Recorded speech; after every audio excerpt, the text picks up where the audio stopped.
NASA and the government faked the moon landing was basically, it was technically impossible to do it.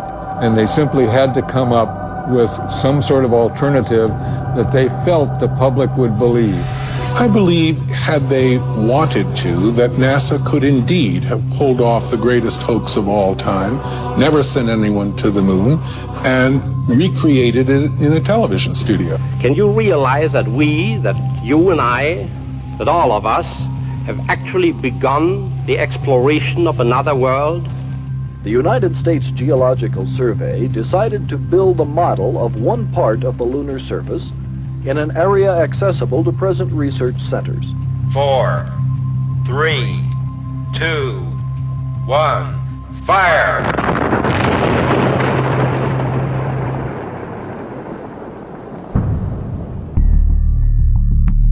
Reflections of studio lights, accidental movie props, repeating backdrops.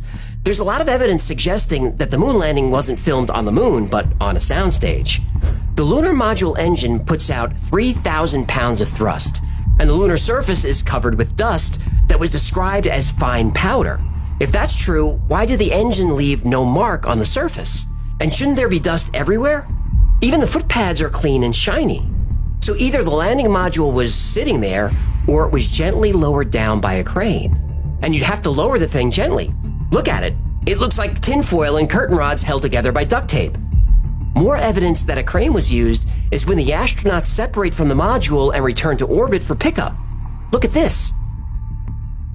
The module separates and the astronauts gently lift back to orbit. And look how slowly it moves. Where's the rocket plume from the engine? What's allowing this to fly all the way to orbit? If you watch the footage closely, it looks like the object is wobbling a little on cables or wires. By the way, who shot this footage? There was no camera remote control, but somehow the scene is framed perfectly. They're zooming in and out. The camera tracks the object up into the sky, but conveniently loses the object when it gets too high. But the camera does pan around the surface. Who's working the camera? Now, speaking of cables and wires, look at this footage. Does this look natural? Or does it look like he's being lifted by wires? Houston, Apollo 11, how do you read? Apollo 11, this is Houston. Go ahead. LEM looks to be in pretty fine shape. About all we can see from here. Okay, in reference to your question on this step 13 on the decal, I understand that you had used up the content of the repressed O2 package, and at that time, instead of being... Then there's this footage of Neil and Buzz putting up the American flag. But if they were both on the moon's surface, who's shooting the footage? And how is the flag waving if there's no atmosphere on the moon? Now, sure, we've been told that there was an aluminum tube holding up the flag, but it seems to be moving around a lot. Now, here's a picture of what an Apollo astronaut spacesuit looked like. But look at the soles of the shoes. They don't look anything like the footprints the astronauts supposedly made in the lunar dust. And what about the heat? The surface temperature on the moon during the day is over 250 degrees Fahrenheit. That's as hot as an oven. The film inside their cameras should have melted.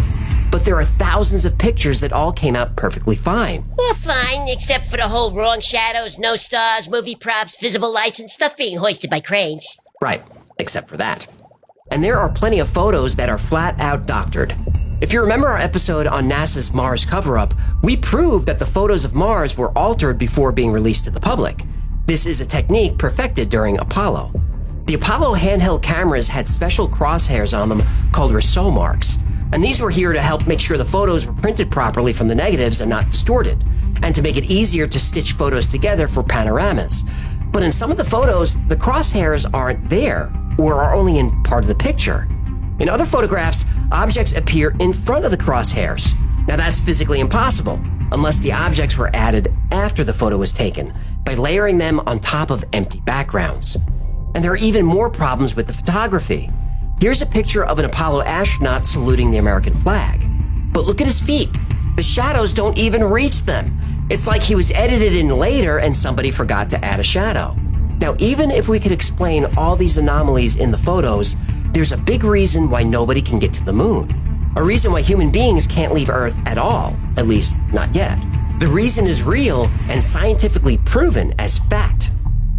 Radiation.